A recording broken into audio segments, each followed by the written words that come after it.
Magandang hapon po. Ako po si Crisaldo Calderon, Squash Agent ng Sitio Tibag Barangay Diaz, Umingan, Pangasinan.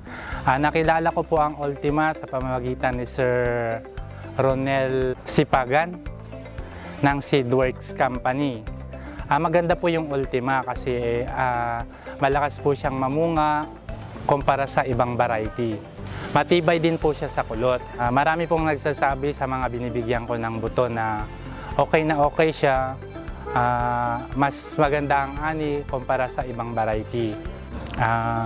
First time pa lang po namin magtanim ng Ultima pero maganda po ang nagiging feedback niya sa amin.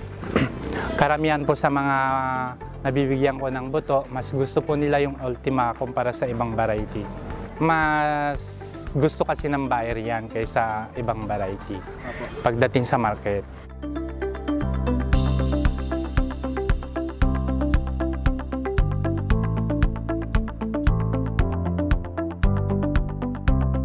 Mas mabigat. Yung Ultima? Pag ganitong kalaki at kumpara pag ganitong kalaki, mas mabigat. Tibay yung yung Ultima. Yung maliit, pag nabagsak yung ipasa na bibitak sa pitan.